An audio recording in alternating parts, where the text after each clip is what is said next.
Hi, Scott here again in the kitchen. Today we're going to make a pizza recipe. We're doing a bit of a cheats pizza. So instead of making a traditional bread dough, which usually a pizza dough base is made from, we're going to make a scone based dough. So it's much quicker, but still turns out with a sort of a reasonable result. What you can do is, if you don't have a pizza tray, now I've got an individual one here. If you don't have, of course, an individual one or a larger version, you could actually just put your dough straight onto a flat baking sheet and then put your toppings on it. So into it, we basically need to make that scone dough.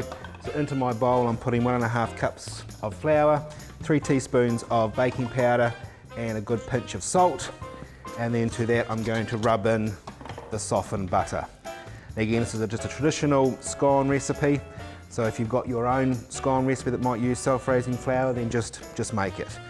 Or you might have never made scones before and don't know the recipe, then a lot of the actual flour packets have the scone recipe on the outside these days. So again, if you're flatting, flour is a good thing to have in your pantry because you can make scones from it, you can make these pizza bases, lots of things you can make with flour, of course, but these will be two good staples. And of course, if you've got time, then you could also try making some bread. So we get that butter rubbed in till it resembles fine breadcrumbs, which means there's no lumps of flour. So once we get it looking like that, we then need to use an eating knife, and we're going to add our milk. Just a small quantity. We want a nice soft dough. We don't want a firm dough. And as you can see, we use that knife to mix the dough and the milk together.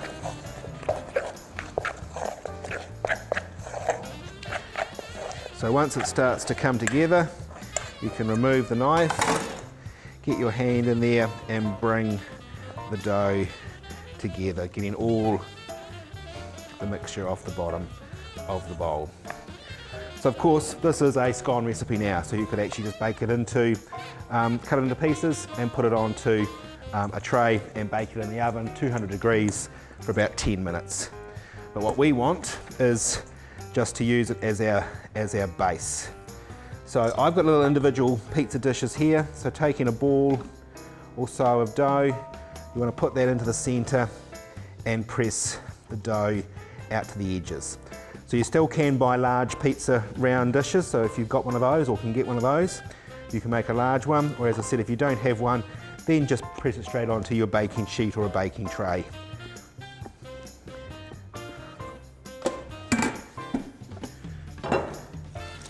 Again, keep our hands nice and clean when we're working.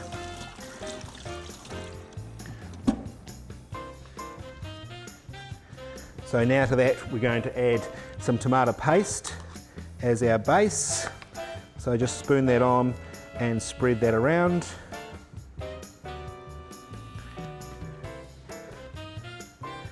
Now maybe in a flatting situation you don't have any tomato paste, good old tomato sauce would work as well. Then you can really add whatever you like. So today I'm just going to make it sort of, should we say, a wee bit Italian, using some red, excuse me, some red and yellow peppers. You can use bacon, you can use tomato, you can use mushroom, whatever you actually like. To that we're going to add some salami, which I'll just slice into pieces. So whatever you've got in the flat or at home can go on top of your pizza. And then we're going to finish with some grated cheese. Now of course, if you had mozzarella cheese, excuse me again, then mozzarella is really good for on top of your pizzas. So once we've got that ready, you would then put it onto a flat baking tray, and then we're going to put that into a hot oven around about 200 degrees, and this will take around about 15 to 20 minutes because we're cooking our scone base and then we're also cooking our ingredients on top.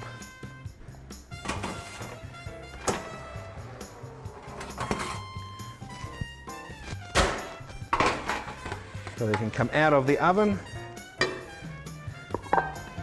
and of course we have to remove it from our base, and then it can go onto your plate or your board or whatever you're presenting it on. If you wanted to finish it off, some nice fresh herbs just sprinkled on top, and there you'd have your individual pizza in this case, or if you're making a larger version, then you actually got a really nice healthy meal there. So enjoy that one, and I'll see you next time.